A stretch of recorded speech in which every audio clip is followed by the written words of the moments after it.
Hey, today I'm going to show you how to make your own custom lipstick shade. Creating a custom lipstick starts with the understanding color theory. You can call it whatever you like. I call it like lip mixology, color theory, and something like that. Because some people search for that exact term, and this is just my personal opinion, so no hard feelings if you are disagree, okay? You probably know me from this short. This is, to be honest with you, the most popular on my page, so thank you so much, and let's dive in. Before you start mixing, cover your natural lip pigment with a light layer of foundation. This helps create a neutral base. Choose two strange colors that you have never used and don't really want.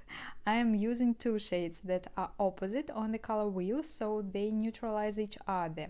Purple, a cool tone made from red and blue with a bit of black added to just make it a little bit darken.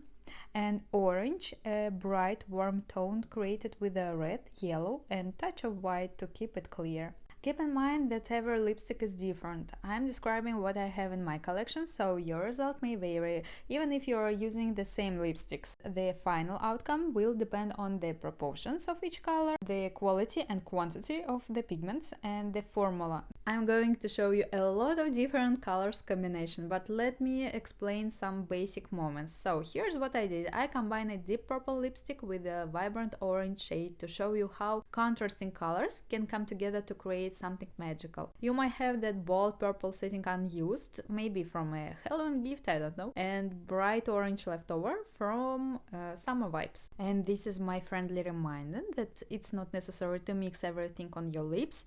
You can use a palette or the back of your hand to blend small amount of the colors before applying. And you also may adjust the ratio until you achieve your desired shade. A lip brush can help with the precision. If you use more orange than purple, you will get a warm sunset-like terracotta with a hint of depth. If you use more purple than orange, you will create a muted berry shade with a touch of warmth, and it's like a dramatic yet sophisticated option. Almost forgot, pay special attention to texture. I use matte lipsticks which dry out quickly and can be a bit uneven. I usually apply 2 layers for full coverage, and I also recommend for beginners using a creamy formula or adding a bit of gloss to make mixing easier. Even with the same amount of product, application techniques can yield different results. For example, a thin layer applied with your fingertip will look different from a thicker, decent layer applied with your brush. I also use a thin brush to even out the borders. Sometimes I mix the lipsticks right on the cap of the makeup product. Just remember to clean it with antibacterial spray before. Lip saver tips. To remove any liquid matte lipstick, I recommend use a Too Faced micellar water, and only after that just can reapply your foundation to cover the pigment and start fresh. For a more natural look, I often use the same mixed lipstick on my cheeks to tie my makeup together, and I finish by using my magic eye or lip pencil, I don't know exactly which line is it. Clean up the lip corners with this eye pencil or lip pencil, I don't know. A touch of gloss makes the lips feel comfortable. Look at how many different options you have just by mixing two lipstick, orange and deep purple. For my shorts, I mixed them directly on the lips to keep the engaging high and statistics high, but I hope this deeper dive into color theory has given you more insights. And next, let's remove it and try something else. This is my favorite combination, like Fuchsia and nude beige grayish lipsticks together.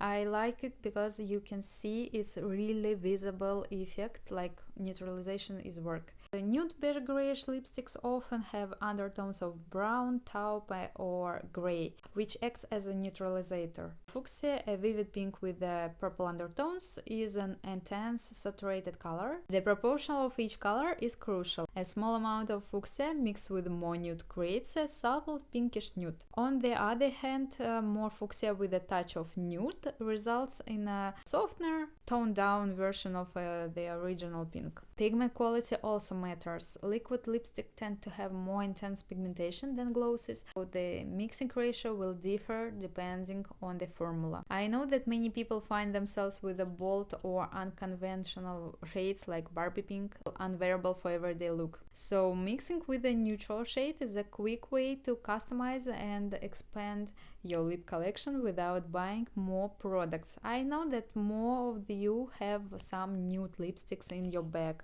Just mix it together and you will notice how beautiful it is. Another intriguing combination, the mixing of red, brown and fuchsia brings warmth and vibrancy together. And by the way, the final color suits many skin tones. Don't throw away that bright pink or orange or purple or green lipsticks just yet. Almost every brand now has a huge range of lipsticks, so it's not necessary to mix everything. You can buy the only one, but this knowledge can also help you save money. If you are not ready to buy another trendy new shade, you can mix what you already have instead. Customizing your own lipstick not only improves your makeup skills and color theory knowledge, but also encourages you to think a bit wider about your options.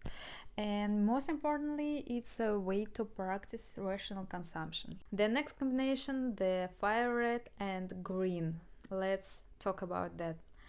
When complementary colors, red and green, are mixed, they cancel each other's brightness and create a more muted, complex shades. The key is balance. Too much green can turn the mix muddy, but just enough will deepen the red without dulling it too much. Green is the opposite of red on the color wheel, meaning it helps neutralize the brightness and deepen the shade. The next color combination is gray and fuchsia. Gray works as a desaturating agent, meaning it tones down bright colors without completely changing their hue, unlike beige or brown, which add warmth, as I showed you before. Gray keeps the mixture cool, making it perfect for achieving elegant muted berry tones rather than warm mauves. Another combo, fuchsia and hot orange.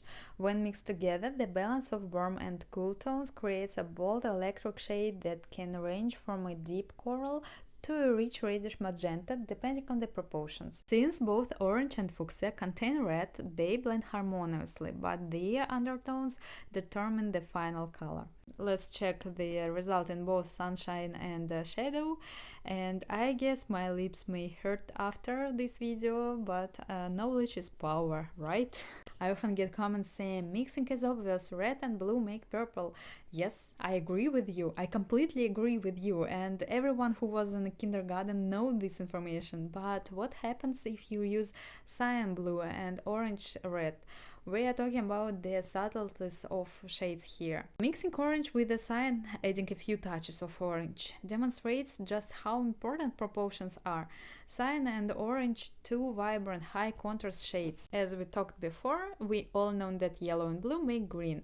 That's basic kindergarten knowledge. However, as an adult, you learn that it depends on which specific blue and which specific yellow you use. In my case, I use a cyan that's like a sky blue with a white base, and clear yellow also made in a white base. And then add a vibrant orange to that mix and you have a ready to go nude beige lipstick. If the mix ends up too beige for your skin undertone, simply add more vibrant color in the center of your lips to bring life back into your makeup. This is how it works. Now we created a nude beige cool undertone lipstick. Grass green is a secondary color made from yellow and cyan blue green. Vibrant orange is a secondary color made from yellow and red, because green and orange are not exact opposite on the color wheel but still have contrast. They interact in a way that neutralizes and deepens the final shade. Here's a practical example. Suppose you receive a Dior lipstick on Valentine's Day with a red warm undertones. That's too orange for you because you prefer a red-brown look or the other skin tone. Just add a bit of light green. Test it on the back of your hand first to completely change the result. You can even use less product to maintain the texture of the lipstick. I sometimes add warm red in the center of my lips and keep a cool brown on the edges with my lip liner. Don't forget to blend it onto your cheeks as well. This is my favorite one. So try adding a touch of black on top of a red lipstick. Black, which is essential a mix of various dark pigments, deepens the red into a rich dark brownish red. The most trending now. Do you know this color? Yes, it's burgundy. So classic red is a primary color, pure, vibrant and highly pigmented. Black is a neutral, the darkness any color it's mixed with.